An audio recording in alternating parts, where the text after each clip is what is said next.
A 1 and a 2. And I believe this is the beginning of Movie Crap. Thank you, everyone, for coming. I hope that you will enjoy the show. I think it'll be a good show. There's lots of movie news. It seems like a slow week, I think, for normal movie news, but because this is also an animation news kind of show, we kind of get just clicking off, making sure everybody's aware of what's going on. Because this is both a movie news and an animation show, it's not at all a slow news week. It's very much lots of news week, frankly. I think for normal, hey, there I am. And I'm assuming you guys can hear me. I'm biking right now? What? I don't understand that comment. Are you biking while watching the stream? That sounds very unsafe. Please do not do that. I really cannot stress that enough. Oh, there I am. Okay, we're all working. I'm very concerned about that biking comment. I don't think I'm over that, and I hope he's not over. Will, I did get your question. A little too close there. A little too close. But it got in. Don't worry. All right. Let's back up here. Whoa. Okay. Welcome to Movie Crap. I'm on the sidewalk. You're hitting pedestrians, Nathaniel Fogel. You're on a bike, watching a stream. There's a lot.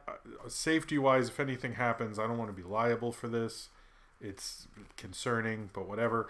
Welcome to Movie Crap Live. This is my movie news and animation show where I talk about movie news and animation news that I would like to talk about. And we have a lot of stuff, a lot of big stuff, a lot of segments actually that I set up and am for some reason still going to do. We'll see if this goes too late. I might cut some of them, but there's tons of HBO Max stuff. There's Star Wars. There's Hazbin Hotel. There's Close Enough is finally getting released. It was a Green Eggs and Ham. I didn't even mention that. Just a lot of stuff this week. So I think it's going to be a good show. And yeah, if you are watching this after the stream, I will have time-stamped or at least the time code so you can go to those parts in the description. Everything that's in the title will be first. Everything that's another thing will be below that. Also, if you'd like to support the show, there is the Patreon, which has a lot of cool content, including Knock Force commentaries and other exclusive videos, and you have the movie review vote and things like that. Also, there is I am sponsored today by Audible. Go to audibletrial.com/moviecrap if you'd like to support the show in any way, as well as you can do super chats during the show as well. So, but anyway, also watching and liking is cool as well if you're financially able to do so. Sorry, I laughed at Ryan Walterson. Servo failing to socialize with Vinny. I didn't realize Servo looked so antisocial. I better change that. Sorry, I didn't. That's funny. I didn't realize the social situation I set up there. Oh, and Pan's like out of the shot. All right, I don't know. I set up this thing. Anyway, JG was even surprised he made the show. Anyway, all right. So let's get to the first. Let me set up here so I can look at the chat. I can look at my script and everything, and we can all be ready to go. And I want to say thank you everyone for showing up. It's always appreciated. And I hope this is a good show. Anyway, so the first bit of news, and I think it's the one that everyone is talking about, is Spider-Verse 2 was announced. It is going to come out on April 8th, 2022. Now, what else do we know? Nothing. Right now, over this announcement, all we're getting is they're making one, and it's coming out 2022. Now, what did we know previously about Spider-Verse 2? Well, we actually, in November of last year, The Hollywood Reporter said that they were making a Spider-Verse sequel. Supposedly, it's supposed to be about the Gwen Stacy, Miles Morales love triangle. Let's move the mic there. Sorry. It's supposed to be about a love triangle. No, it's supposed to be about a love story between Gwen Stacy and Miles Morales. I don't know if any other characters are being involved. Previously, I heard that it was going to be written by David Callahan and is going to be directed by Joaquin Dos Santos, who directed some Avatar: The Last Airbender. We really don't know, and that was in November, but we haven't really heard any other updates. Everyone who's been reporting that has been like, this sounds very temporary. And my only hesitation towards the sequel is none of the original creative team, as of yet, has been announced for this. And in that report, according to the report in last November, they won't be involved, which to me, that's what made Spider-Verse so special, is that amazing creative team. So if that is true, I haven't seen Wonder Woman 1984, neither have any of us, and Avatar: The Last Airbender is cool. I've heard that Lord Miller might be involved in, a creative consultant or executive producer angle, but we don't really know what's going on with this fully, and a lot of reporters have said, like, that's what was announced, but we haven't heard much movement on that version of Spider-Verse 2, whatever that was. It might have just been like, hey, you guys should do this, and they're like, okay, cool, and then it like won all these Oscars and became one of the most beloved superhero movies of our modern era, and I think suddenly people went, oh, maybe we should get those guys back. I don't know, there's like 4 directors, so I don't know like what everyone's involvement is, because that's like, a lot of people.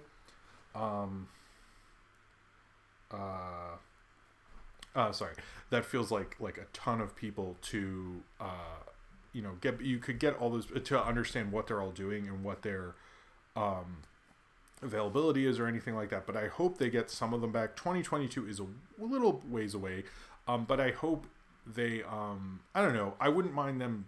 It feels like a ways away, but I want them to take as much time as they want. So if they want to delay this further to get the right creative team, I would like them to. But I'd like to hear like an official announcement to direct, and it seems like most press is going with that as well, because they're going like, a lot changed since that original Spider-Verse movie. So that's basically what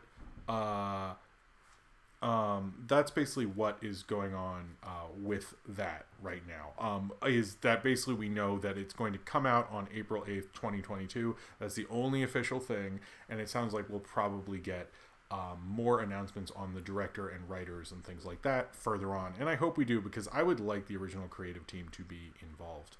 All right, so next up, I'm going to do a small story, and then we'll just like dive into HBO Max, because that's going to take I think that's going to be the biggest thing on this show in terms of length.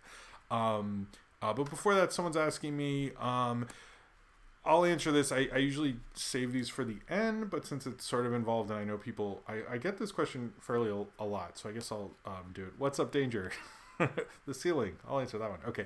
Jim, can you answer a question for me? Why is Amy Pascal involved in the Spider-Man film? She isn't with Sony anymore, so why is she even involved at all? Does she own some right to Spider-Man?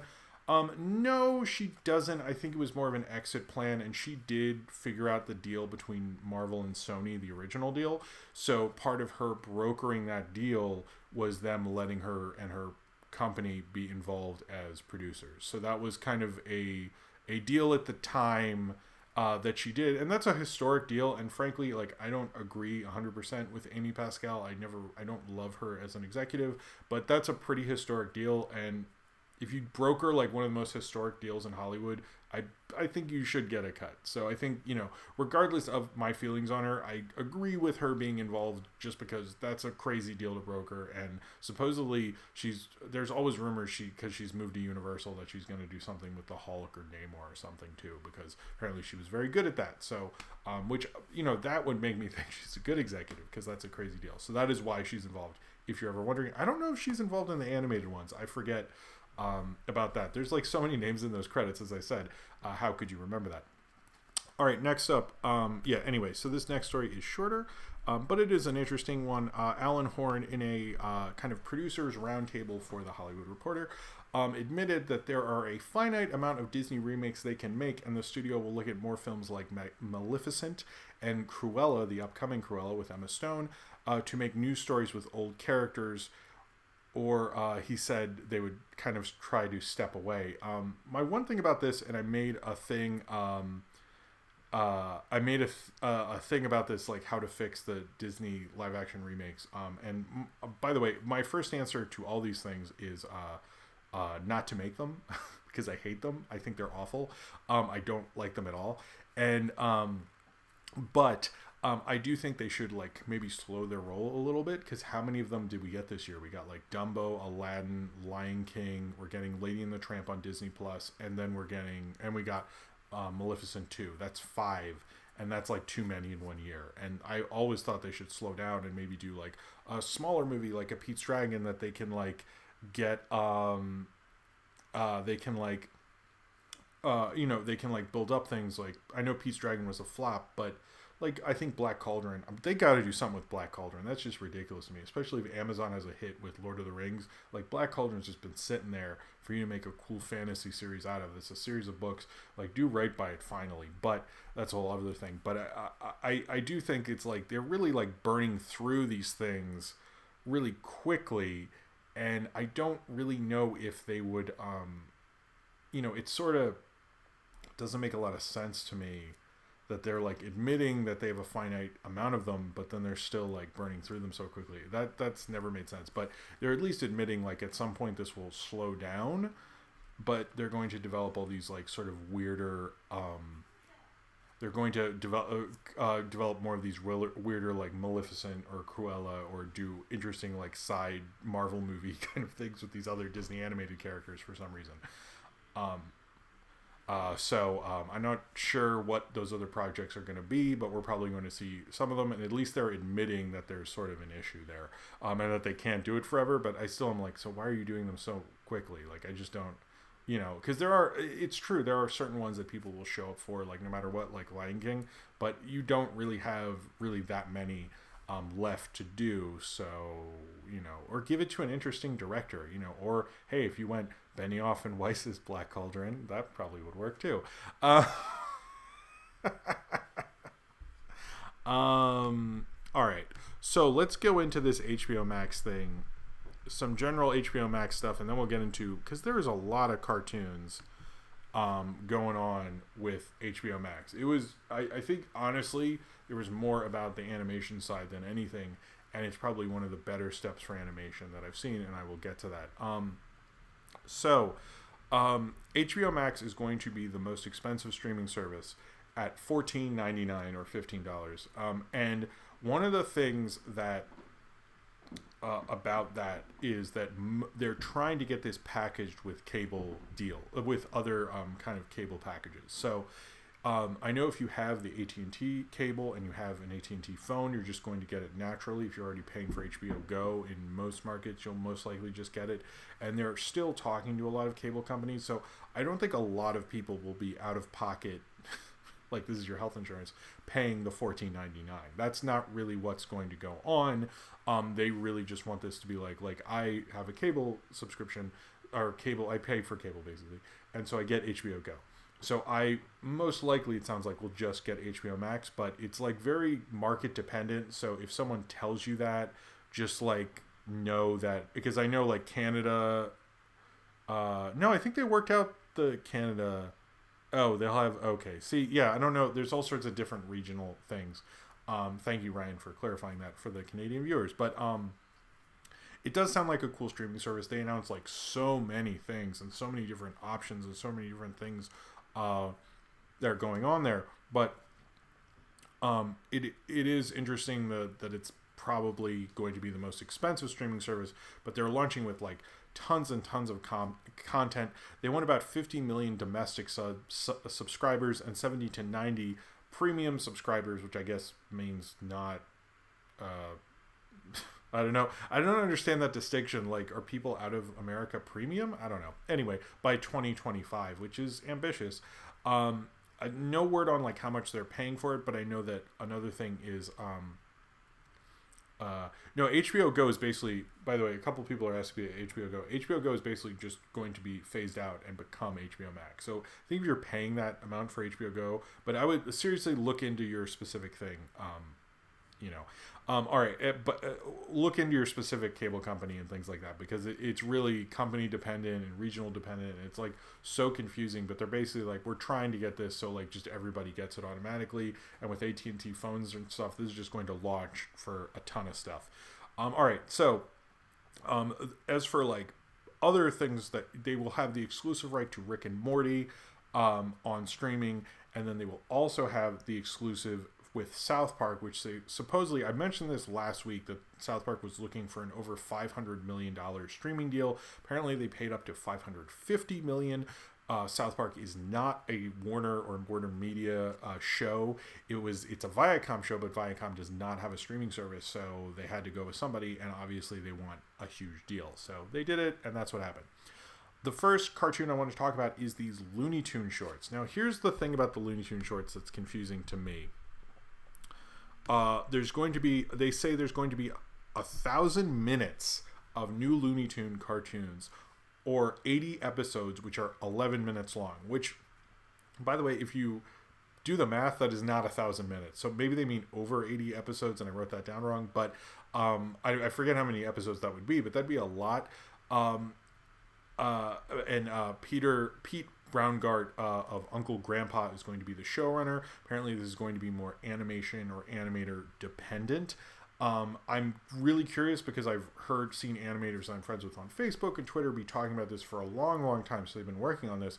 But my thing is, like, I don't really like shows that develop, tons and tons of episodes without ever being shown, because they don't get to hear any feedback, they don't get any reviews, they don't get anything like that. And so I think in some ways that can be good, but in a lot of ways they can't really develop as fast. So we're going to get these things, that's my main concern. They look really cool. Everything I've seen from them I'm very excited by. I'm just surprised they have so many of them, and like what the whole end game is with that sort of thing.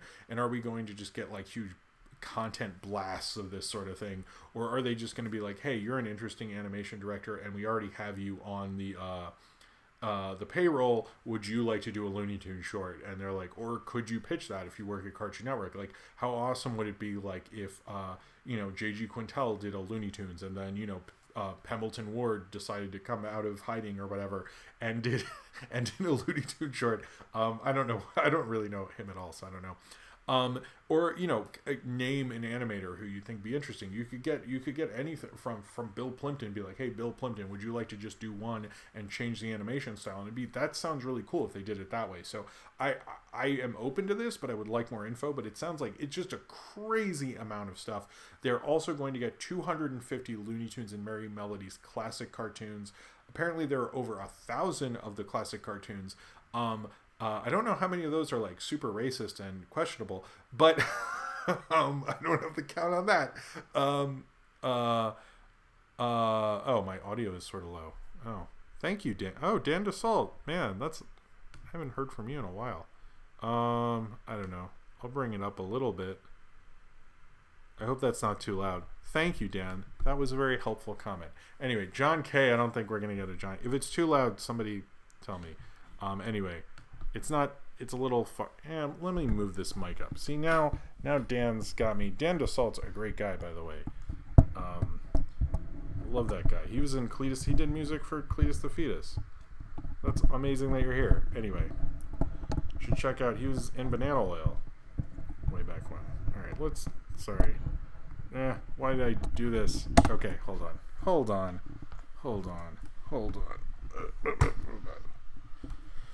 This is the part of the show where I mess with my mic. I think it was a little too far. So anyway. It's always, it's always like kind of haberdashery putting the show together. So that's what that is about. Anyway, does that sound better? I hope it sounds better. Thank you, everyone, for saying I'm doing great. I've been thinking about getting a newer mic. I just have my second snowball. We're holding, yo. I like John K. is going to cry for 1,000 minutes straight. That is hilarious. All right. I hope the audio is good. Someone tell me if it's not. Let's move on to, you guys make this show fun. I'm going to be honest. All right, so now let's go on to Jellystone from C.H. Greenblatt. This is going to be a place where, and I need to bring up this. You can ask me about the Newgrounds days at the end when I do all the questions, though. I'd be down for that. All right, I want to talk about Jellystone because there's like a lot of characters involved in that, and I think it would be okay. There's a lot of characters involved in that. It almost feels like a modern Laugh Olympics. It's by C.H. Greenblatt. Is the hold on. There's like so much of this stuff. It's crazy. So here I'm just gonna list off all the classic HP or Hanna-Barbera characters that are going to be on Jellystone. Yogi Berra, Boo Boo, Augie Doggy, Doggy Daddy, Ruff. Oh, Ruff, that's cool. Yaki Doodle, Shag Rug, Jabberjaw, El Kabong, Top Cat, Captain Caveman, Cindy Bear, Mildew Wolf, Pixie and Dixie, and Mr. Jinx, Peter Potamus, ooh, cool, Snagglepuss, Magilla Gorilla, and others. Now, this to me sounds like basically the Laugh Olympics, but with like, where's Harvey Birdman? Where's all the more serious, action-y characters? Like, you know, all those. I would like them to make cameos, but I think these all work together very well. But yeah, I think C.H. Greenblatt. C.H. Greenblatt, I think this is the show I'm most excited for. I think this is going to be such a cool idea, especially because one of the things I think that'll work about this is it'll get people to watch more of more cartoons, because it'll all just be there, so you won't have all of this you know, people going like, oh, it's on Cartoon Network, maybe I'll get around to it. And this will encourage people to, you know, obviously it's IP and that's what all these streaming services are really into, but it'll get them to care more and more about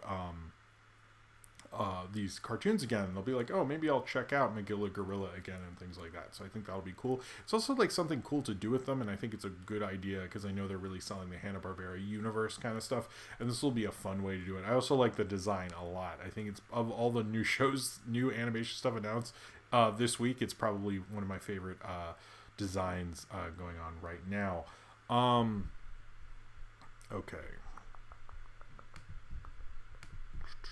Okay, so the next up is The Fungies. A prehistoric comedy is about a character named Seth who loves science and sharing his discoveries with all his funny friends, but, you know, gets in trouble and stuff. From Stephen Leary, a supervising producer on Clarence. That looks fine. I know literally nothing about it.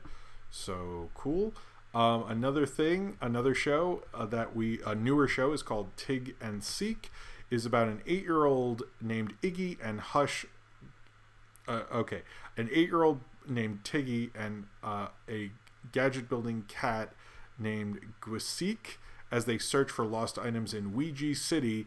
And it's from a creator. It's for some reason Google changed it. I don't know the creator's name because it auto-corrected it to Make Chill, which I'm pretty sure is not the name of the creator.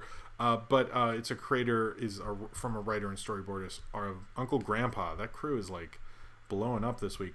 And then there is Tuned Out. Now, I wanted to talk about Tuned Out because you've seen the pilot. That's interesting.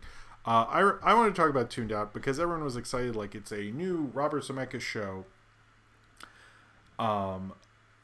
It's a Robert Zemeckis show where you see the classic Looney Tunes characters in live action, and in that sounds cool. You're like, hey, I love Robert Zemeckis and Roger Rabbit and stuff, so that'll be amazing.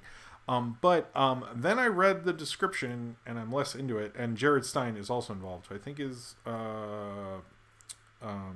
Green Eggs and Ham, maybe? I forget. Anyway, so it says, things get a little cartoony for Mac when you start seeing iconic cartoon characters, but they're not just here for laughs. Oh no, they're getting him through a very rough patch. They're getting him through a very rough patch in his life. So look, here's my thing about this. I think having Bugs Bunny with you all the time sounds like a lot of fun. However, Bugs Bunny, it's not mocap, by the way. Like, I've seen a couple of people say it's actually going to be traditional animation and live action, like Roger Rabbit. But Richard Williams, for obvious reasons, will not be involved.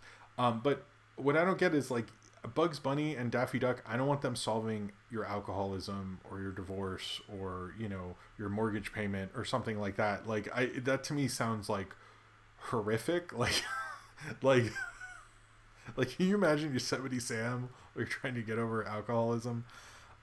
Just I see a lot of people saying out of Jimmy's head, but it just sounds horrible. I don't know about that. It sounds really bad. That does sound. A couple of people were saying Cartoon All Stars. It just sounds horrible. I don't know how to. Yeah, that sounds bad. I don't know how to explain it any other way. Like you don't need Coyote and Roadrunner like distracting you when you know you might get fired at work. Like that just sounds like a really extreme college humor short or something like that. I just wow. I just I know everyone was excited for the basic like Zemeckis is involved and animators are going to be and animation's going to be there. I keep seeing Ryan Walterson post that you can sort of see Christopher Lloyd. I would love Christopher Lloyd would be involved, but I just like I do not want like I just that sounds like so sad. Like your life's already depressing, and then like Bugs is trying to give you advice, and you're like, no, Bugs, we're post Me Too now. Stop saying those sort of things. Like I just like there is no way this sounds like a good idea. It's just literally sounds like the worst. Like this sounds like someone is losing their mind. Like this is like this just sounds like the worst. This is the worst idea. The more I think about it, I'm just like just imagine like, do you want like, oh my god, what if he's seeing like Speedy Gonzalez all the time, where he's trying to be like, not racist or something. Like I just like I can't imagine all the horrible ideas that come from a premise like this. It's just like such a bad idea. I don't know why they released like. I just don't know. I just can't imagine like you're having a really rough time in your life like and then you start seeing Bugs Bunny. Oh yeah, shit is getting bad for you. That you're just I don't know what Warner Brothers was thinking. This one, it's just like can you imagine like now I just want to like pitch terrible ideas for Tuned Out. Oh, and it's called Tuned Out. Oh my god. That's what I'm gonna do because that sounds so horrible. Like it's just anyway, okay. Like Porky Pig will be there while you're eating bacon. Like I could go on all day. All right, so the big animation news that I think I am most excited for is I need some water. Can't get the Red Bull out yet. You gotta have the super chats for that. I'm saving it. Okay. All right. We're over there, water. I have one. There's a Red Bull here. Just, we have a tradition, guys. All right. So, the next thing, so Close Enough is finally announced that it is going to HBO Max. It seems like the biggest thing that happens with the HBO Max thing was just there's this whole wall of pictures of like pictures of shows behind them, and people kept like zooming in on them, and the next two stories are literally from them and them going like, all these shows are going to be on HBO Max, and they're like, really? And they're like wait, Symbiotic Titans up there. No, it wasn't, so don't get Nolan's hopes up. So anyway, so Close Enough is going to be on HBO Max. JG Quintel confirmed it. I think I'm excited for this, but I'm worried that it's just they're literally just dumping the season that they have. It was famously supposed to go with Louis C.K.'s Cop Show, which I made a joke like, is that going to go on HBO Max? I think that is never coming out, but that's lost media at this point. But Close Enough will not be lost media because it's going to be released through HBO Max, and that is kind of the plan for it right now. I'm hoping it does well enough that it warrants them getting a season 2, or that was sort of the plan on what to do with it. And maybe hopefully they will release another season after this. I'm not sure. JG Quintel's stuff isn't very, too time specific, so I hope it'll be okay. I personally, because I thought regular show, was sort of my life before I had my daughter, it kind of represented that to me. And then, I had a kid, and then, regular show ended, like, literally around the same time. And so I thought, like, Close Enough is, like, a natural extension. Like, J.G. Quintel and I are growing up together. When this got delayed, I was sad. I hope this show does well on the service. I hope people discover it. And I hope we get another season. Since it's animated, I feel like there's a chance maybe we will, but we'll see about that. There's been no confirmation on whether this is just like sort of a dump job, or if HBO Max is like, no, we're actually believing this show and we'd like to give it a good avenue. And I do sort of feel like the thing with HBO Max is people will be able to discover things. And one of the other things, and the next thing I was going to talk about, is Infinity Train was on there, and it's been confirmed that Infinity Train will be on HBO Max. It sounds like there's some worry, and I'm not sure what's going to happen if season 2 is definitely just going to be an HBO Max exclusive. And some people were bummed about that because it means it's behind a paywall, but it's on cable, which is, already a paywall, guys. So I didn't understand when people kept saying that. They're like, well, Infinity Train, there's going to be, it's going to be harder. And I'm like, it's actually technically like cheaper if you don't even, anyway. But it looks like, I think that'll be great because it's like a cult animated show that I've been telling people to watch, and most people don't because they're like, oh, it's on Cartoon Network, you can watch it on the app and stuff. And then nobody does. So I feel like if it's on HBO Max, people will at least give it a shot. Especially, Infinity Train's been sort of building with the shorts, which I'm actually going to talk about right after I talk about this part, because I did watch the 2 new Infinity Train shorts. But with Infinity Train, I think it could really help it because there's a lot of people that I think outside of animation could discover the show. And I think the same thing about Close Enough, but I also very strongly feel that way about Infinity Train. So I'm hoping more people discover it. I think it'd be a really cool cult show, and it's an awesome streaming show because I watched it all in a row. It's like very addictive, so it's very much a bingeable show. So I think it's like actually a smart move, and maybe I feel like Warner Media is really building Infinity Train, thus why they do the shorts, thus why they're putting it on a streaming service, because it's clear they like believe in it, like that they were like letting it release any way it wanted, things like that. So anyway, since I'm talking about Infinity Train, and since we have a lot to do, so we'll just get all the Infinity Train stuff done right away. There were 2 new Infinity Train shorts that came out this Friday. They tend to come out first on the Cartoon Network app or the Cartoon Network site, which is where I watch them, and then they get released on YouTube later. And the 2 shorts that came out were the Hill Car and the Snow Car. Now, I forgot to write down the numbers, and I have been kind of writing like in what order these could possibly be in. But then when 1-1 actually talks about, oh, I'm the recently put back conductor, those happen before, I don't think there's really an order. I think those are the number of the train cars. I don't think the documentaries, there's like an actual timeline. I almost think like they're actually in the order they're released, and I'm not, the numbering at the beginning is very confusing to me. I'm not sure if I really don't think it doesn't mean anything. I think it really means something. But the Hill Car is like all these beautiful hills and green, and 1-1's talking, and it's pretty much like the other the first ones on the other ones when they released 2 of them, and the one's more focused on 1-1, and he's in there. 1-1 is talking, and they see like a door has been broken open, which means Roundtable will have a theory video soon. And then but it hints at something's going on, possible lore things, and an eagle like picks up 1-1 or half of 1-1, so 1 then, I don't know, and then throws them. And that one was fine. It was kind of interesting because you're like, oh, there's train cars that don't have anybody.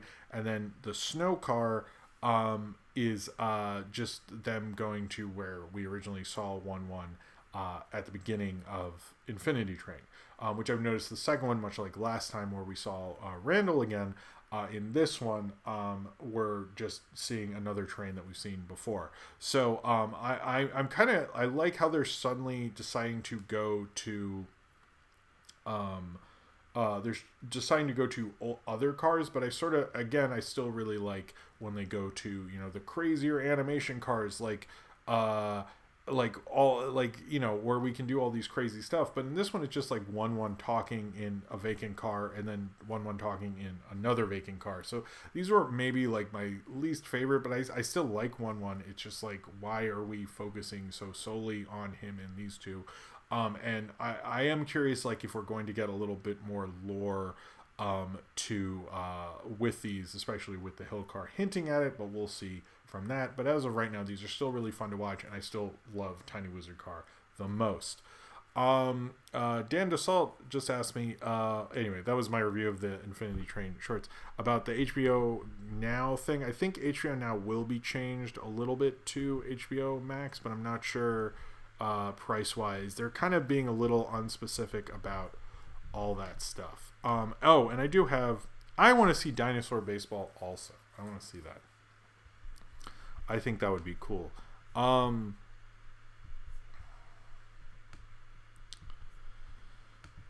Okay. So the other HBO Max news, and this is the last HBO Max thing I wanted to talk about, is Turner Classic Movies is also going to be on HBO Max, and they're apparently going to have a curated selection.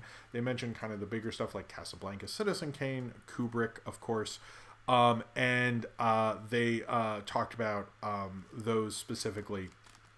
I'm not sure if Turner Classic Movies will have kind of its full slate on there and like more selections of Turner Classic Movies on there. We'll see, but right now they're really selling the kind of big movies. Those are kind of like, they play Citizen Kane and Casablanca and Kubrick stuff like almost once a month, just to like keep the normies into the classic movies. But I kind of hope they have a little more fun with it, because Turner Classic Movies is great. One of their great programs is The Essentials. It's a great way to watch like essential movies, basically. They do it every month or every week. Same with TCM Underground that plays underground and cult movies. I hope they do something with that. They have a lot of great programs and great movies that they discover, and I hope they have more of that stuff. It sounds like Warner Media is going to exploit that stuff as well. But right now they're just saying, we're going to have the big classics on here, and that's what they're selling so far, and going to have it more curated. They're going to have curated sections from like celebrities and notable people, and apparently influencers as well, if they would like to get me in there, because I guess I'm an influencer or whatever. I would love to recommend movies to people. That would be awesome. But I don't know. I don't think I'd get that kind of opportunity. So, but you never know. But yeah, so that is finally all of the HBO Max news. So in crazy film news that broke this morning, I think, pretty sure it broke this morning, was that Dakota Johnson revealed that the next movie she's working on is going to be directed by Elaine May and will be called Crackpot. That is all we know. The big deal about this is Elaine May directed Mickey and Nicky and Ishtar, and has not directed anything since Ishtar, and is great. She's part of the Elaine May or Nichols and May comedy team. She's a big famous Hollywood screenwriter. But basically hasn't gotten to direct anything since. We don't know anything about Crackpot. We don't know if Crackpot is going to be on a streaming service or going to be released or anything like that. But everybody freaked out because they're like, holy crap, Elaine May is back. Nobody thought this would ever happen. So all we have is Dakota Johnson saying that, but I think that's pretty awesome, actually. Elaine May is like one of the great creative minds that really didn't get a fair shake. And I think that'd be cool. I have reviewed Ishtar if you want to check that out. But yeah, that was a big, huge, nobody expect kind of movie news. Hopefully we'll learn more about that later. All right, in two kind of sort of streaming things, apparently Alan Horn said that all Fox Searchlight films will be going to theaters. Disney has invested pretty highly in Fox and all that stuff, and but I think they're going to keep Fox Searchlight being the kind of awards magnet it is, and they're going to continue those go to theaters, and then probably after that go to Hulu. Amazon Prime, or Amazon really, has admitted they're going to be moving away from theatrical releases, at least the way they've been doing them, because that honestly hasn't worked out. But those films do work out when they go on their streaming service. Late Night, apparently, according to them, was one of their biggest movies on their service ever, even getting close to like Manchester by the Sea and The Big Sick and stuff in terms of being played on their service. I mean, I guess if they say that, sure. But because Late Night was sort of a big bomb and it didn't work out for them. they're going to be moving away from that. And then in other news, one more news, and then we're going to talk about Star Wars, guys, because I'm going to do that. Wow, this is a lot of stuff. Yeah, I don't know if I'll talk about... Should I talk about Back to the Future 4? That's up to you. Tell me if I should. No, I'm going to, because it's time shift. I'm going to do that. Anyway, so a big thing, all Best Picture nominees will be available to stream for Oscar voters. Why should you care about that? Well, that has honestly apparently helped Roma and various other films that were on streaming services before it. And they're expected to help these streaming services as these other films in Best Picture, and maybe even the playing field a little, because people will be able to see everything because they'll be able to stream them through being Oscar voters, so that will probably change things. All right, I kind of have to pee, so I'm going to take a quick pee break, and then I'll come back and talk about Benioff and Weiss in Star Wars, so I will be right back. Okay.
I have actually a couple of people are saying, oh hey, okay, I'm back.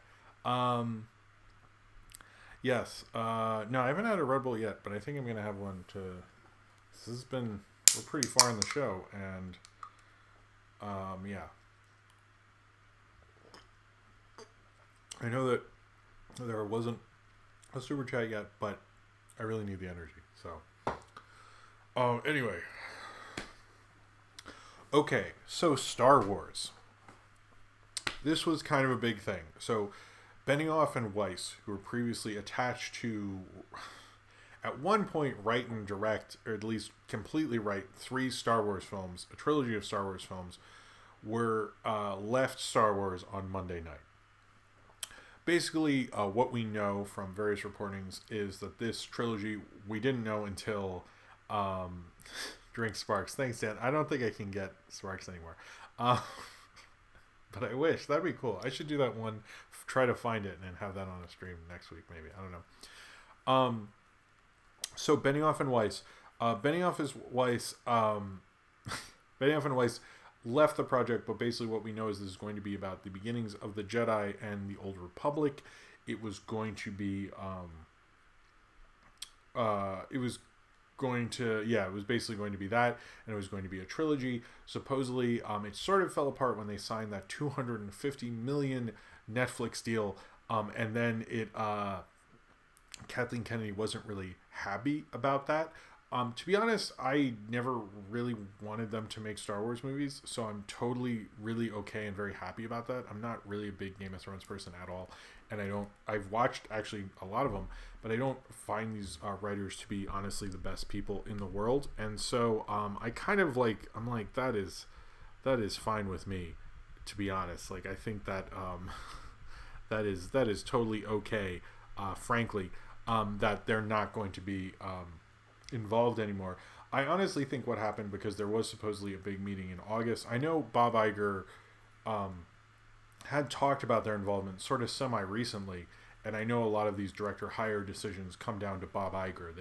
They're not just kind of like Kathleen Kennedy goes, "You're fired," and then And then Bob Iger's like, wait, what'd you do now? Like, he actually has to approve those sort of things.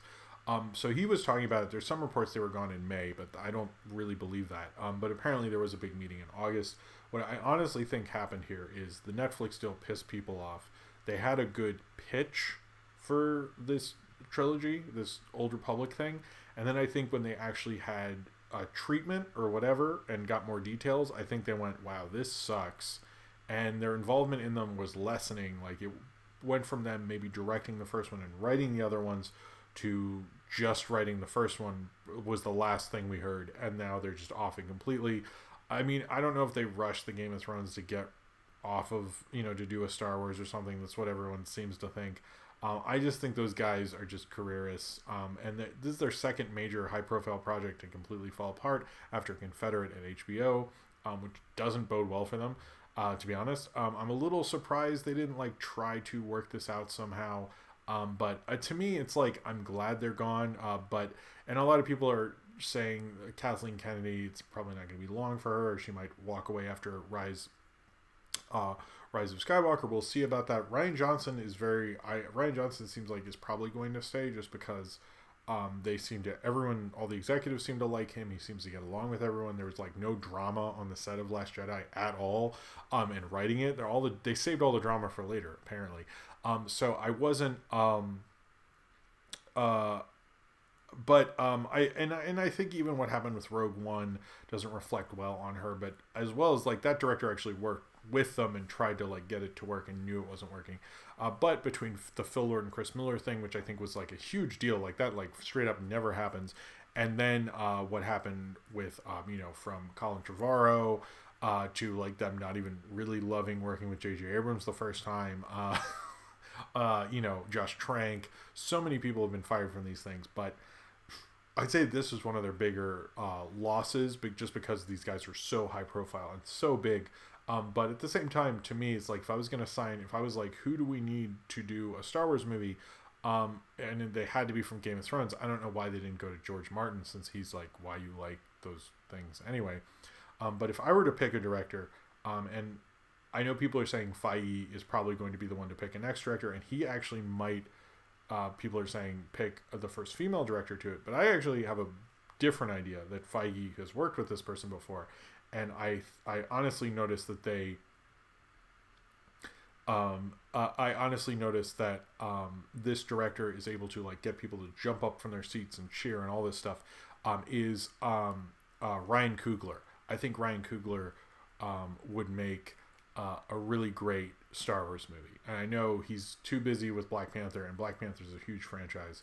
But I think he would do a great job. But I also kind of wonder, Disney's emphasis on Star Wars is clearly not working out as well as their emphasis on Marvel and other properties. And I think they maybe need to loosen up on that stuff, because it just feels sort of weird, that they care so much about Star Wars as much as they do, because I know at the beginning they're making a ton of money, but it's just between Galaxy's Edge and stuff, it just feels like their priorities maybe aren't as much. I know they've made all their money back through merchandising and all that stuff, but I would also, as people are bringing up Gendy in the chat, but I think that would be cool too. All right, so let's talk about a few things, and then Hazbin Hotel, and then other stuff. There was a lot of stuff this week. I don't know what people are talking about. So Tim Miller, who's promoting Terminator Dark Fate, which I will be hopefully seeing soon and have a review out next week, talked about how his idea for Deadpool 2, he would have had a better storyline for Vanessa, and she would become the villain copycat. That sounds interesting, to be honest, since I'm wondering if that was one of the reasons they him and Ryan Reynolds didn't get along. And I've also heard about him and James Cameron were fighting in the editing room, so he sounds like quite the opinionated person. And Green Eggs and Ham. Okay, so Graham King, who's a famous kind of Hollywood producer, is at Paramount and is going to be developing a Bee Gees movie. Apparently Amblin and Spielberg were originally involved, and then they weren't told and all this stuff, and now Spielberg is involved in the Bee Gees movie. That's kind of their next big musical biopic that they're going to do. Now, okay. Well, I'm going to have another one because I need it. No one's super chatted me, but anyway, I will get to Back to the Future 2. Talk about Back to the Future 4. Okay, seems like everyone wants me to do that. I will talk about other stuff. Don't worry. All right, so green eggs and ham. Fuck, man. How many is... Where are we on this? Okay. Jeez. There was... Why are people saying there was a bad news week? There's a lot of stuff. So green eggs and ham, I watched the trailer. I know they pretty much is one of the most expensive shows ever. They like $5 million an episode. I like the animation. I think it's very fluid and beautiful, but at the same time, I kind of think I'm not as in love with the design, frankly. But everything I've seen from it, I'm like, yeah, but I would still like watch every episode. Like, I kind of like the design from the book, and this looks sort of like a cleaned up version of Curious George or something. But I still am really excited about it. I don't know if I have the same enthusiasm as the rest of the animation community, but I think it looks really, really impressive, and I'm really curious about it. But it is like seems like almost like a completely different thing. It's almost like why didn't you make something else rather than green eggs and ham? But I sort of like the idea of it, and I like the voices, and I like all the enthusiasm behind it, and it just like. I don't know, but I do think it looks like almost like too clean. I would have liked some more complications and drawings and weirdness with it, and there just really isn't all those things in it. But it just does look like really cool. So I am excited for that. All right, so okay, one thing, and then we'll do. Oh, okay, so there was a new Jumanji trailer that came out this week. That looks good. I'm still like I like the idea of The Rock playing Danny DeVito. I like the idea of Kevin Hart playing Danny Glover. I like all that. It seems fun, but it seems a little like too sequely, like they're doing a little concept crazy. And then like Bethany from it is going to be a horse or something. We don't know where the main kid from Hereditary, which is weird, is going to be in this. Like I don't really understand like what's going on in the plot of this. It looks a little too weird and crazy. I'm still going to see it, but I'm not like as excited, to be honest. It doesn't. I've never seen a trailer that like really excited me for Jumanji. But yeah. Also Delta. There's kind of a big stink. There's a big stink because Delta cut a lesbian love scene from Booksmart, which I didn't know was there, so thanks for that spoiler. But they cut a lesbian love scene from Booksmart, as well as a love scene from Rocketman between two men. Apparently, they use an independent service that does these things, and they do not. It was not Delta, apparently, but they have put them back in, and they won't do that kind of stuff anymore, despite the fact that they were like, hey, we've promoted queer cinema and stuff. And they did, I have seen them really push Moonlight and certain queer, LGBTQ films before, and that is definitely true. But having them removed really wasn't that great, but they have since corrected that. All right, so let me have some water. I'll hold the Red Bulls for super chats later, I guess. All right. So, Hazbin Hotel. I should say that the creator of this is on the next pizza party, so I did get to talk to her right after I watched it. The day it kind of came out. I'm not sure when that's coming out. I think that's people knew about that already, but if it didn't, I'm sorry I leaked that. Anyway, so Hazbin Hotel. I really do like this pilot, and at first I'm not like as gothy. Like this looks sort of like if Repo was animated and a lot better than what Repo is. And I think I was kind of surprised at how good it was at being an animated short. And Zane Powers asks if I'm going to talk about the Witcher trailer. No, because I didn't watch it. I'm sorry, Zane Powers, but thank you for the super chat. Sorry. Tell me before, tweet me before, and I will talk about stuff. I'll try to talk about stuff. Let me know beforehand, before the show, and I will try to, but I didn't get to watch it. I'm sorry. To you, Zane Powers, thank you. I'll try to talk about it next week if you want. Anyway, but Hazbin Hotel, I love the animation behind it, and I love the style behind it, and I think it kind of makes, like, in Repo, it's kind of like lamer and has all these sets. I don't think the songs work, to be honest. But in Hazbin Hotel, I love all the songs, and I like all the characters. And one of the things I think it does that all great shows do is it sells the characters first. I don't entirely understand this world and all the rules behind it, and I know she's probably done a lot of Q&As and stuff explaining things, and that's fine. But as just a singular piece of media for Hazbin Hotel, I thought they did a really good job of selling the characters. I liked I liked all the characters, like particularly I think Angel Dust is a really great character. Charlie as well, Vaggie, and the Radio Demon, which that was just so weird. The whole Radio Demon thing, like I just find that to be so strange. It establishes itself well. It establishes the world to a certain degree really well, and it establishes all the characters to such a great extent that I really, really loved watching it. And I would watch another episode. And I liked how fluid the animation was. You can tell they worked on it for like all the time they say they worked on it. That is absolutely within the show. And I think they did a really good job of making sure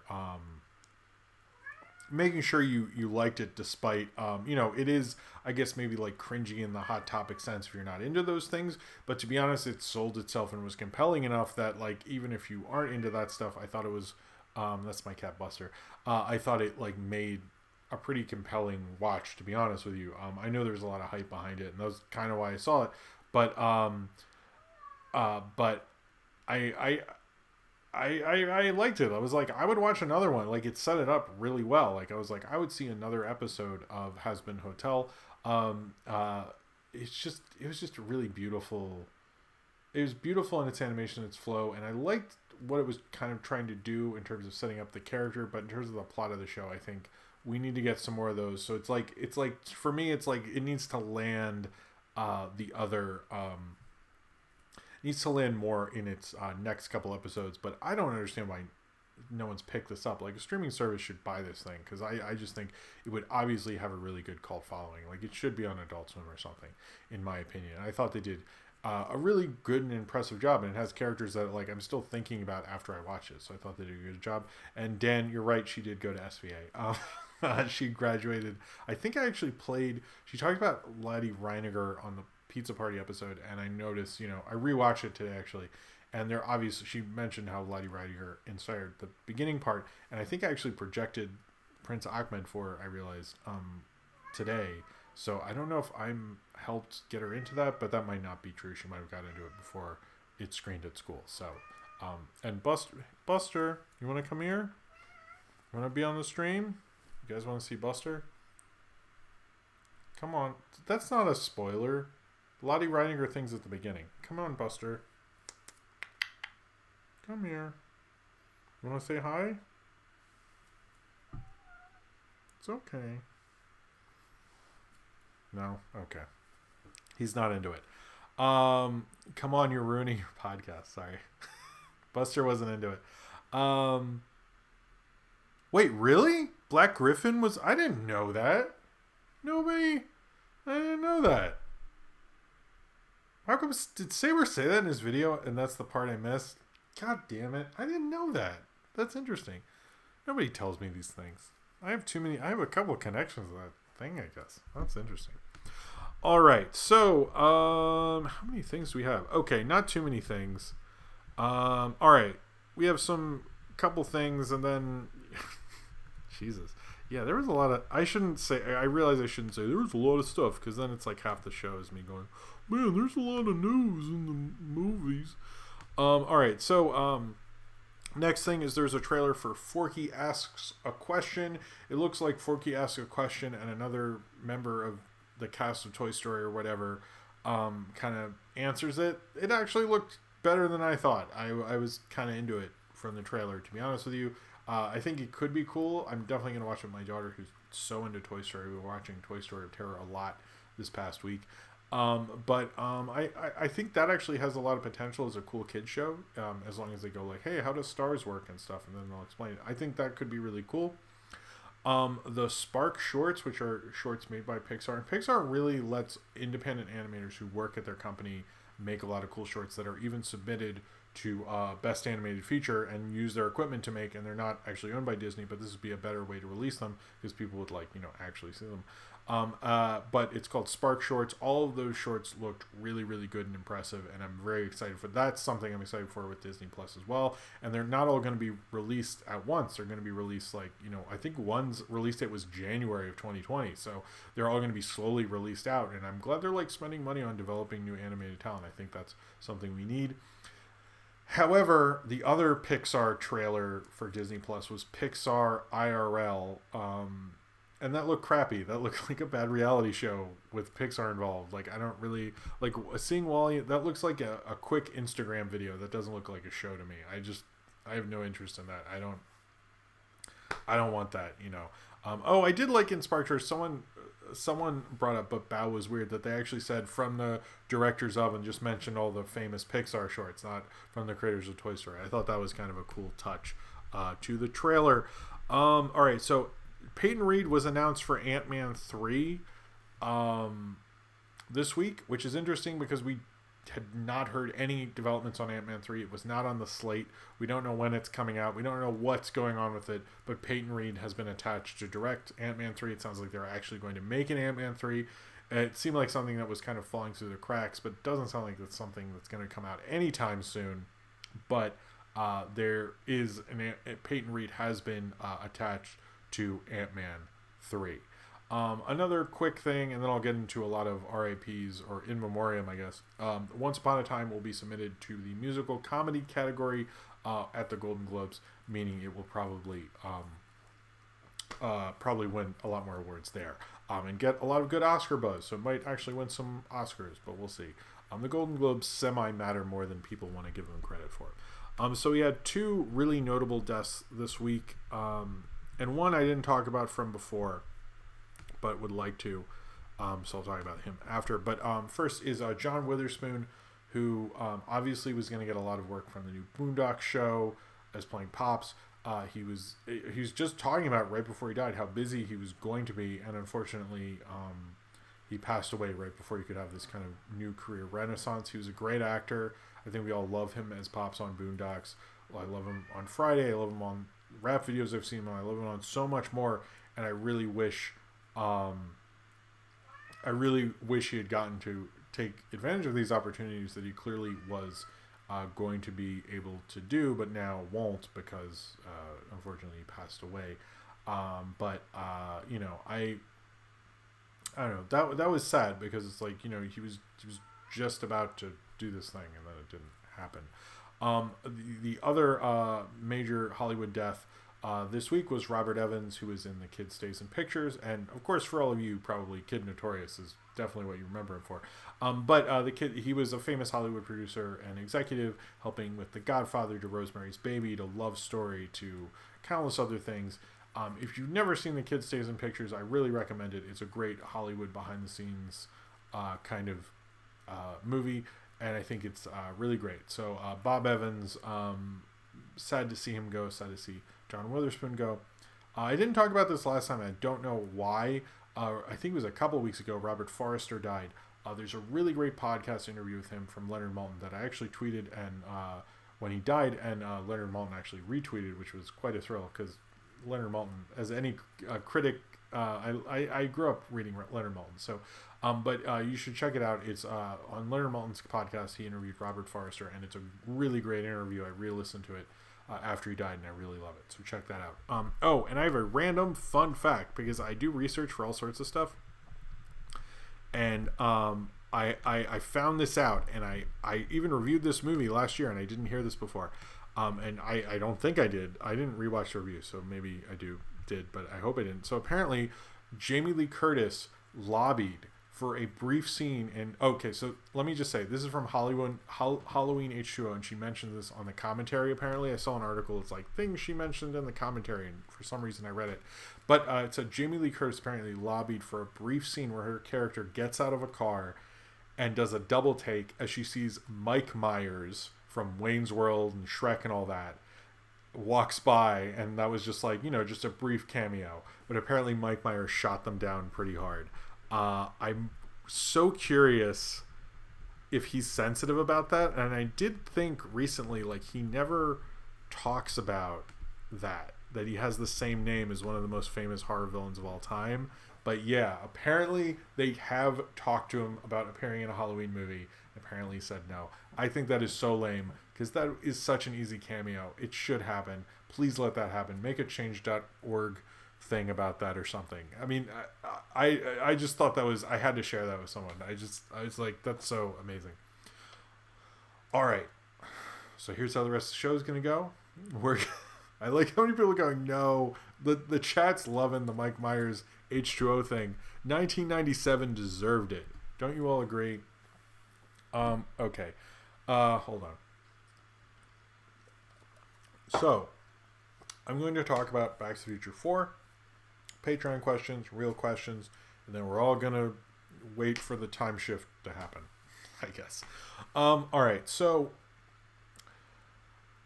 there's a lot of like would-be possible movies that I read about that I'm often fascinated by. Things that almost happened. Things that could have been made. Sequel ideas. Back to the Future 4 is one of the ones that, when I found out about, has fascinated me. Now, Back to the Future Part 4 has been something that Robert Zemeckis and Bob Gale notoriously do not want to happen. In fact, they even made shirts that are like an X over Back to the Future 4 after Back to the Future 3 because they were so against it they needed to make t-shirts or something. I don't know, but they did that. So, but it's kind of interesting that everyone's saying time shift. There was I mean the daylight savings. Sorry, I should say daylight savings, not time shift. I apologize. All right. So anyway.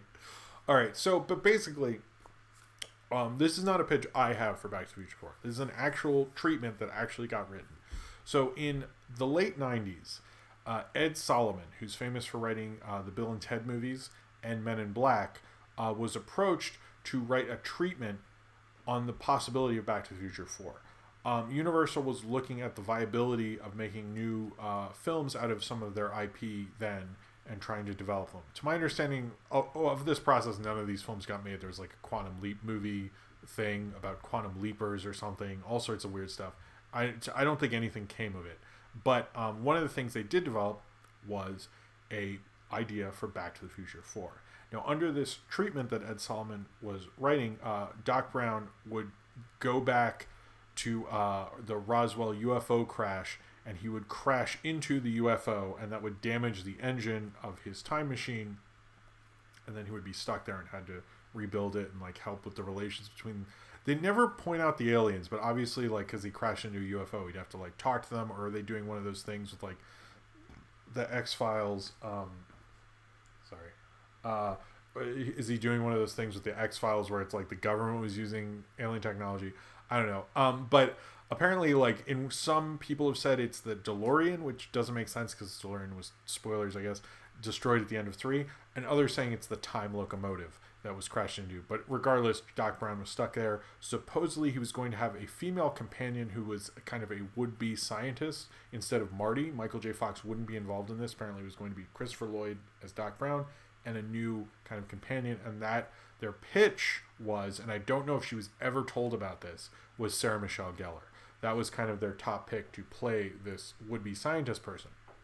Now, part of what I keep hearing about this treatment that I find interesting is everyone in their thing saying this was a treatment that was going to be used for 4 and 5. I have no clue what the idea was for 5 was. I could not find any info about that. But every report on this is basically like, this was an idea that was going to be used for Back to the Future 4 and 5, and they're going to shoot them back to back like they did with 2 and 3. But why? I don't understand like why they're really pushing. I don't understand why they're really pushing the 4 and 5 thing when they didn't have any ideas for 5. Maybe that never leaked out. But it's basically like the idea was that they were going to be in Roswell, New Mexico, and do the UFO thing. This was previously a thing in an Indiana Jones script in the 90s that George Lucas was behind. So it seems to be something that Spielberg and co are really interested in. Now, apparently Spielberg and Solomon would have been executive producers on this. Now, Solomon was apparently only wrote a treatment and like kind of ideas for it, and it was supposed to be maybe developed. It was maybe going to be written by sorry. It was maybe going to be written by Terry Russo and Ted Elliott, who are famous Hollywood screenwriters, and there's other screenwriters who are possibly involved in this, but it never, supposedly all of them denied involvement. I haven't heard any quote from Ed Solomon, which is sort of interesting. My only thing about this, and supposedly I've read that Bob Gale, Robert Zemeckis, and Universal decided to turn this down, is that everyone's surprised because there's always these things like polls and so forth, what sequel most people want to see, and you always hear Back to the Future 4. And here's my thing about here's my thing about this is like, why was it pursued? That's kind of the thing. It's like Universal knew they were going to say no. They made those t-shirts, so of course they were going to say no. Who makes a t-shirt just all willy-nilly, you know what I mean? So they clearly knew they were going to say no. So who was the person who pushed them? Now, I think a lot of this has to do with where Ed Solomon was in his career. This is going somewhere, don't worry. Where Ed Solomon was in his career. And he had just written Men in Black, which happens to be at least executive produced by, he might have produced, I forget, Steven Spielberg, who was majorly involved in the first Men in Black. He clearly went to Ed Solomon and went, let's see if we could do this, because Men in Black is a sci-fi comedy. There's not a lot of great ones, to be honest with that. There's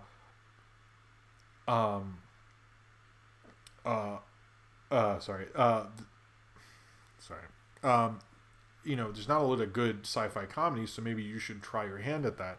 That's why I keep seeing Spielberg is involved as an executive producer. Clearly, he was spearheading this.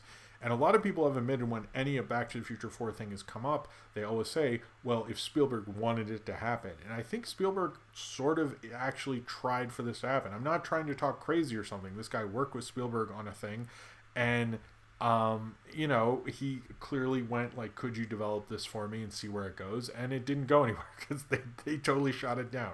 But this was the only Back to the Future that I know about that went anywhere. There's all these things about Back to the Future at the beginning, which, what is Doc just fall in the toilet and that's the whole movie? That sounds awful. I've heard all these other supposed pitches that just sound like complete crap. But this sounded at least interesting to me because I've heard movie press people talk about it on podcasts, mention the Sarah Michelle Gellar Back to the Future 4, which is unfair because I think probably someone told her they were considering her maybe for a treatment, but clearly they probably never even met with her. She probably heard about it later at a party or something. But yeah, so apparently this was as far as a Back to the Future 4 got, and that's all it was Doc in his time locomotive running into a UFO. That sounds like amazing fan art, but it doesn't sound like a great movie, to be honest with you, and especially without the involvement of Michael J. Fox, who I kept reading probably wasn't involved because of Parkinson's and other things, but it just doesn't sound like it probably would have been a great movie, which is probably why they didn't go further on it. But that's as far as any Back to the Future 4 ever got in development, was this one with the treatment by Ed Solomon. Anyway, that was my I wanted to do that segment. I wanted to do a thing on that. That's obviously going to be a later video I'm going to cut up, but I wanted to do that for a while. I just thought it'd be a cool little bonus thing. Sorry, I've always wanted to do that. So I hope you enjoyed that. Anyway, I'm going to have some Red Bull. All right, so let's do some Patreon questions, and then I will do chat questions, and that's what we're going to do.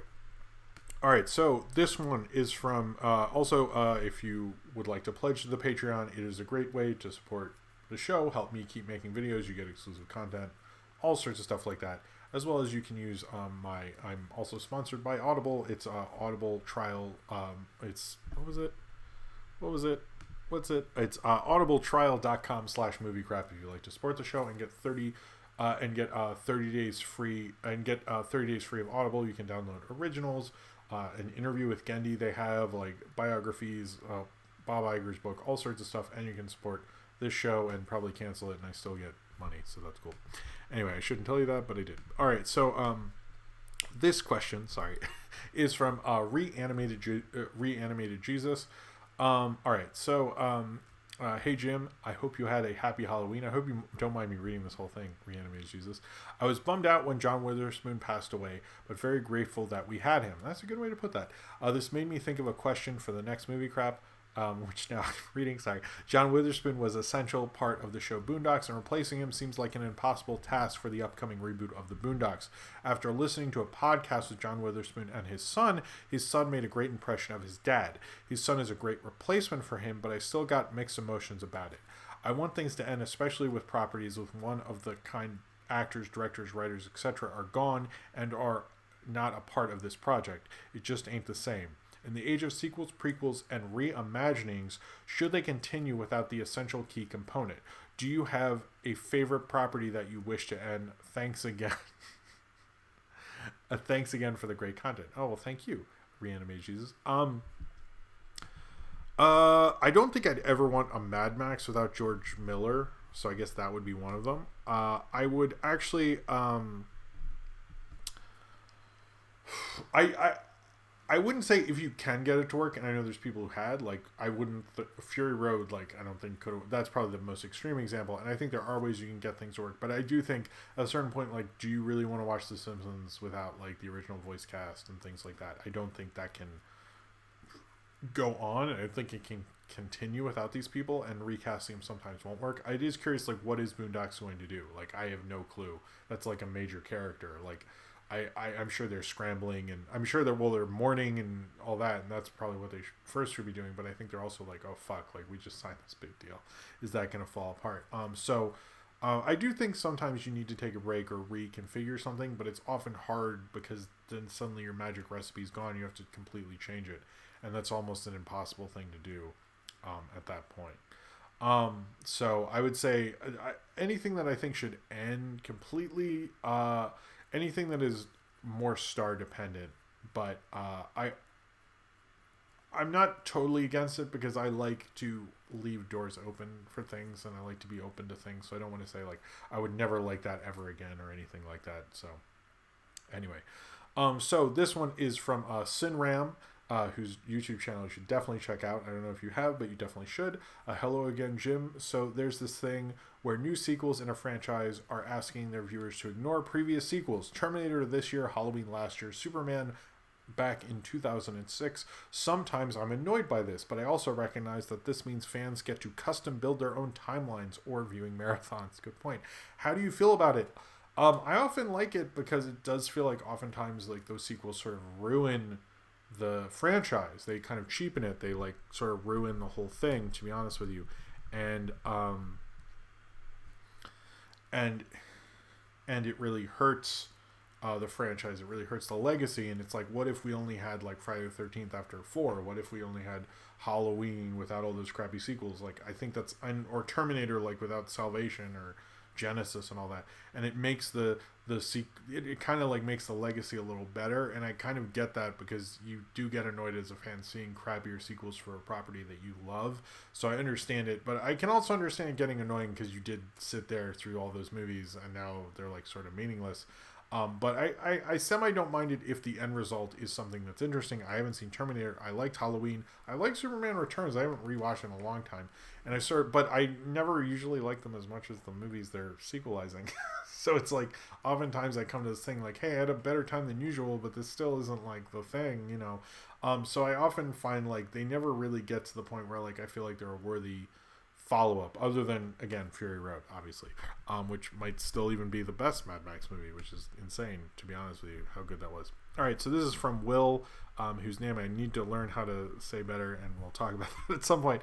Okay, well, because animation's cool and because I wanted to update people who were interested in this movie, I wanted to alert people that filming has at least started for Naminia, with the release date for 2021. This has been in the works at Fox Animation and was a potential victim of the merger based off of the graphic novel. This is a medieval fantasy set in the future, directed by Patrick Osborne from the animated short Feast. Oh, that'll be cool. This will be his debut feature film. Okay, cool. My question, do you think there's something to look forward to with this project, especially with all the pre-production shambles that have occurred, or shouldn't we even hold our breath? I mean, to me, honestly, that sounds like it is going to be cool. I like that director quite a bit, so I wouldn't say don't like throw it away. Don't just throw it away automatically. Like I still think there could be something there. Just because you have pre-production problems or post-production problems or whatever doesn't mean you're going to, you know, have a bad movie. I think that's kind of a problem people think, is if you have to do reshoots or anything, they're like, oh, this movie's terrible. That's just sort of how things work. You know, you can have an amazing production, everyone gets along, and the movie stinks, or you can have the worst production ever. There's actually a Joe Blow series called What the Fuck Happened to This Movie, and they go over things like The Shining or Toy Story 2 or The Abyss, and those are all great movies, but they all had crazy, insane, terrible productions, and I think if you worked on them, be like, fuck this movie, I never want to see it, but those are insane classics. So I would say like any pre-production nonsense or any production, any of that doesn't matter. It matters what's on the screen, and what gets on the screen is what's important. Okay, let's answer some chat questions. All right. The fact that they did this with Halloween twice is hilarious. That's true. I didn't think of that with the thing. Okay. Do we have chat questions? With the amount of money HBO Max... This is from Charmchar, I guess? Okay. With the amount of money HBO Max is putting with their service, like bullying the rights for South Park streaming, can they really make money back and then some? That's honestly been a question with a lot of these streaming services, because they are going to have to spend... Like, I think Disney's not making a profit for all this time. But the thing about HBO Max and Warner Media is they're owned by AT&T, who already has a ton of money. So to them, it probably doesn't represent as much. But I think one of the reasons they probably upped the price is so they could make that money back. And I'm curious of like some of this stuff, because they have so much of a more cable channels that could just drop stuff. I think they could make their money back somehow. So in some ways, I think of all of them, they'll probably make their money back first. But it's going to be a lot of years and years where these companies are not making a profit because they want to run these streaming services. And that's kind of a really hard thing they're going to have to get to. They're going to have to deal with. And it's like this huge risk they're doing, frankly. Austin Tanik, I guess you change your name a lot. It's hard to do that. Okay, anyway. Do you listen to the Pizza Party podcast when you're not on? Sometimes, depends on the guest. It's nothing that I have against it. Just sort of happens. It's kind of it's episode dependent and free time dependent, and how many other podcasts I'm listening to dependent. But oftentimes, more often than not, no. But I don't listen to the ones I'm on other than when I'm recording them, to be honest. So I used to listen to them all more, but it's just a lack of free time, I guess. Jim, can you quickly name 3 to 5 family film cliches that will appear in the Green Eggs and Ham TV show based on how previous Dr. Seuss movies have played out? Okay. Follow Your Dreams. Follow Your Dreams definitely in there. He'll definitely end up eating green eggs and ham, and but that's not a cliche, so it'd be like Follow Your Dreams, something to do with the business meeting, and then what's another one? Follow Your Dreams is like a bunch of them though. Something about technology being bad and using it too much. I would say that would be, but I think it'll be better. But those are at least 3 cliches. Okay, can you name the reasons you don't like Game of Thrones? I don't think it's very well filmed, to be honest with you. That's one of my problems with it. Despite everyone loving the action sequences, the action, like, they'd often put the camera way back at the other end of a forest or something, and I'd always watch that and go like, well, what? You have all the money in the world, and then they'd have one episode like the Battle of the Bastards was actually very well filmed. I often find like they have like way too many characters, and I have to remember all of them, and then they'll have somebody show up like who hasn't been around for 2 seasons. I'm suddenly supposed to know who this person is, and I honestly didn't think it was really that compelling. I never got into it personally. I don't think it's awful. I just like don't really get the thing about it. That's probably the most, yeah. What is a movie bomb you find the most interesting? Mine is Movie Bone.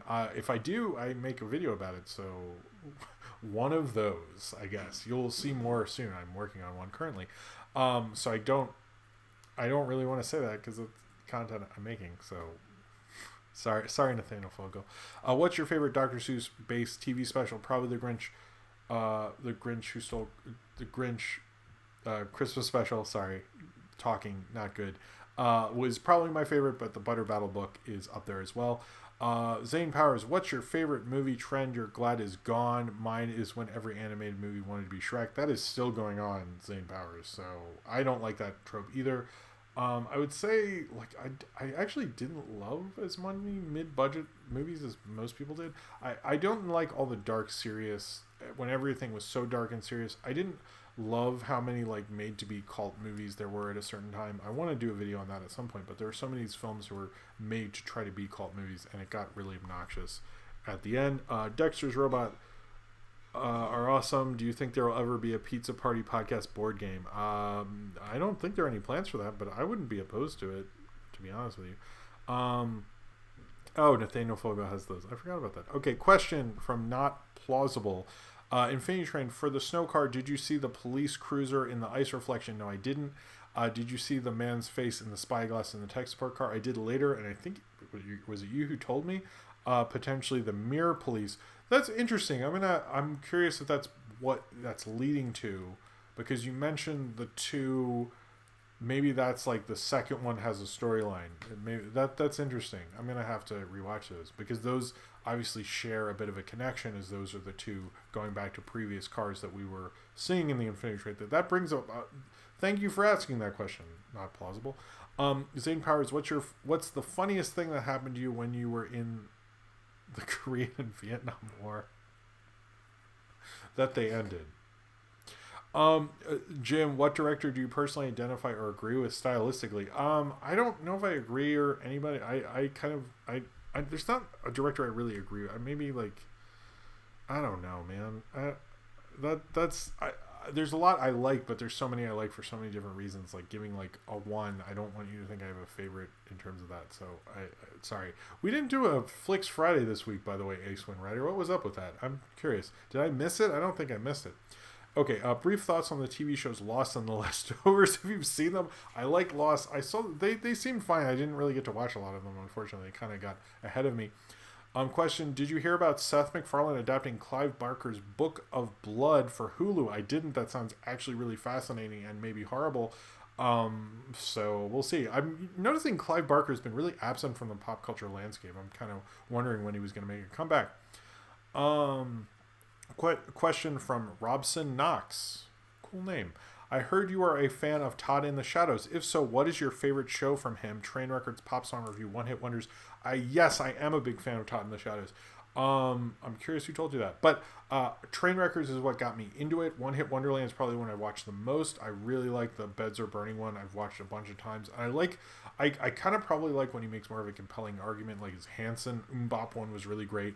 Things like that. But Train Records is probably the one that I'm like, oh, Train Records is here. I'm excited when that comes out. Plans for Turkey Day. I plan to have turkey and maybe have a Mystery Science Theater review out that day. We'll see. What streaming services do you have, and do you have cable? I have cable. I have Netflix. I'm planning on doing Disney Plus, and I have Amazon Prime, but I never watch it. And I have Hulu, which I also don't watch that much, to be honest with you. What are your thoughts on Anyone Can Die style series? For me, I have an issue since people go for it since it's cool, but ruin the point of rooting for characters or forgoes proper character arcs. I think when people root for that, it's just because they're so accustomed to that kind of a structure.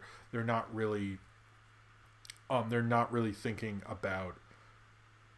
I think it's more because they're used to a structure that makes sense, and having that randomness excites them. But I don't necessarily think it's great. But I love The Wire, and The Wire did that. So I know Halloween's over, but what's your Halloween guilty pleasure? Mine's Casper. I don't know if I have a guilty pleasure. Yeah, I don't really. I mean, I don't know if I'd have a guilty pleasure. Maybe it's like just watching all the Treehouse Horror. That's a lame. I'm sorry. I don't have a good Halloween episode thing. Probably just watching like old like Halloween commercials, to be honest with you, from the 90s. I did that once. Question, not a question, but happy 3-year anniversary of the Infinity Train pilot being posted to YouTube. Oh, I should rewatch that. It's been a little while. That's a good point. Thank you. Question, have you seen Terminator Dark Fate, and what's your favorite Terminator sequel after 2? I have not seen it yet, and as of right now, it'd probably be 3, but I haven't seen Dark Fate, so that is, we'll see. What do you predict will happen to Oaxis in the streaming wars? I don't think that's going to happen, Zane Powers, but we'll see about that. Okay, where are we?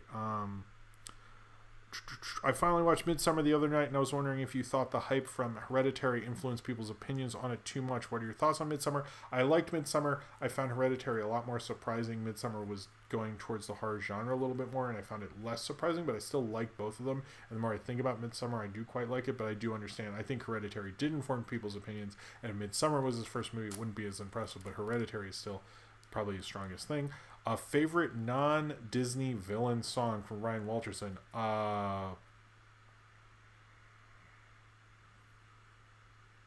Damn it, I don't know, man. That's a tough one. Favorite non-Disney villain song. Ryan's always good at stumping me. Non-Disney villain. Ask me again. I'm sorry. I can't think of that. Zane Powers asks, what's the best and worst remakes you've seen? Best, I don't know. Worst, probably The Lion King.